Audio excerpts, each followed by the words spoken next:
You just came into a chunk of money you were not counting on. A year-end bonus, an inheritance from a relative, the cash from selling a car or a house, a tax refund far bigger than you expected. And now it is sitting in your account, and you are staring at it, wondering the exact thing almost everyone wonders. Do you invest it all at once right now in a single move? Or do you feed it in slowly, a little at a time, to play it safe? It feels like a coin flip you are bound to get wrong. It is not a coin flip. There is an honest, research-backed answer, and today I'm going to give it to you straight. If you like money decisions explained calmly and honestly, with no hype and nothing to sell you, take a second and subscribe. Just a few clear money breakdowns a week. Now let us start with the fear that makes this one so hard. Here's why this question freezes so many people. The money is real, and it is sitting right there, doing nothing. Put it all in today, and your mind jumps straight to the worst case, the market dropping the very next morning, and you feeling like a complete fool for rushing. So you hesitate. You tell yourself, I will be smart about this. I will ease in slowly, spread it out over the next year, protect myself from bad timing. It feels responsible. It feels careful and grown up. But careful and correct are not always the same thing. And in this particular case, the choice that feels safer quietly costs most people money. Not because they did anything reckless, but because nobody ever showed them what the numbers actually say. So let us name the two choices plainly. The first is called lump sum investing. You take the whole amount and you put it to work immediately, all of it, today. The second is called dollar cost averaging, which is a fancy name for a simple idea. You split the money into equal pieces, and you invest one piece at a time, on a fixed schedule, the same amount every month for, say, 6 or 12 months, no matter what the market is doing that month. Same money, two very different tempos. One dives straight in, the other wades in slowly from the shallow end. Now here's the part almost nobody tells you. One of the largest studies on exactly this question looked at decades of market history across several different countries. It lined up investing a lump sum all at once against spreading that very same money out over the months that followed. And the result was surprisingly lopsided. Investing it all at once came out ahead about 2/3 of the time. Not occasionally, roughly 2 times out of every 3. And in the cases where it won, it usually won by a meaningful margin over that first year. So why does diving in usually beat waiting in? For one simple, almost boring reason. Markets, across long stretches of history, spend far more time rising than falling. They go up more often than they go down.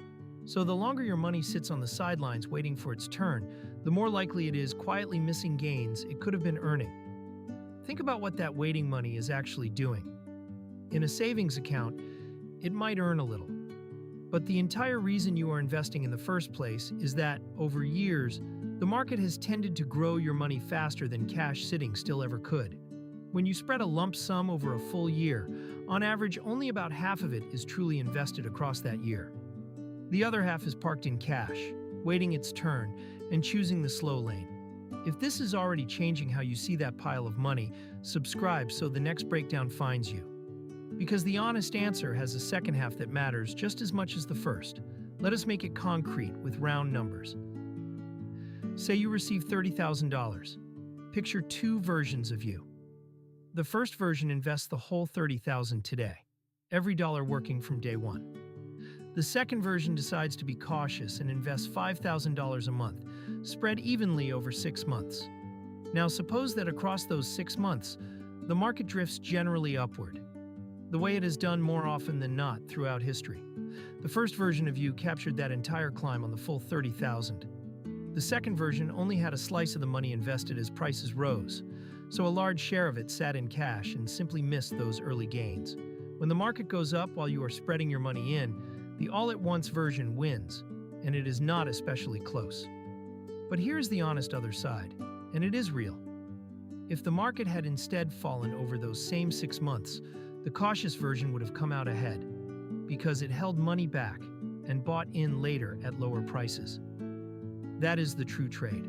All at once wins more often, simply because markets usually rise.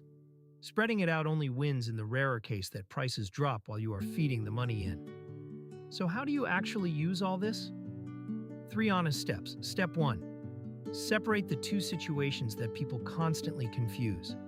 If you are investing money out of each paycheck month after month, you are already dollar cost averaging automatically, and that is exactly the right thing to do.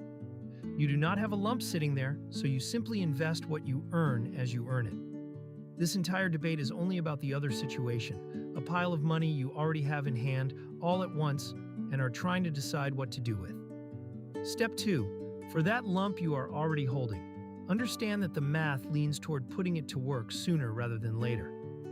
Time in the market has, historically, mattered far more than trying to guess the perfect moment to jump in. So if you have genuinely decided this money is meant for long-term investing, the evidence says do not let it sit idle in cash for a year while you wait for a flawless entry point that, in truth, no one can see coming.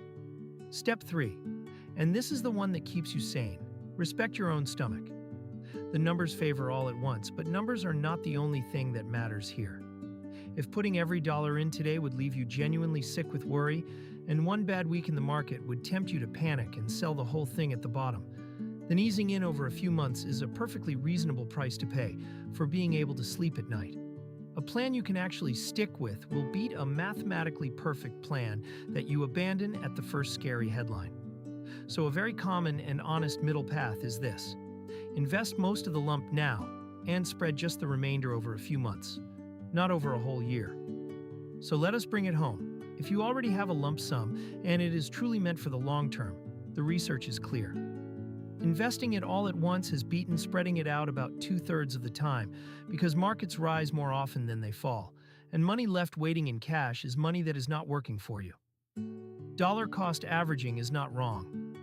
It is simply a trade, giving up a little expected return in exchange for a smaller chance of terrible timing and a lot more peace of mind.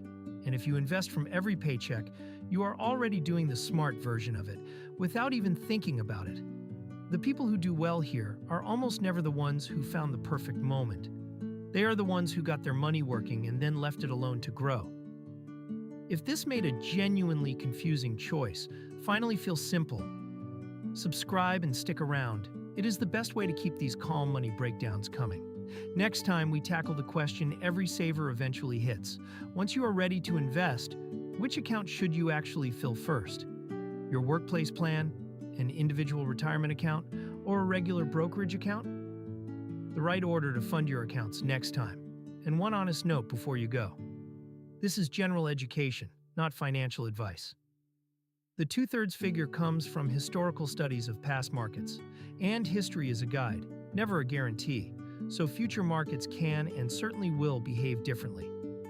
The $30,000 example is a round illustration chosen to show how the timing works, not a recommendation about your money and not a promise of any particular result. Nothing here recommends any specific investment, fund, or product. Your situation is your own, so do your own research. And consider talking with a qualified financial professional before you make a move.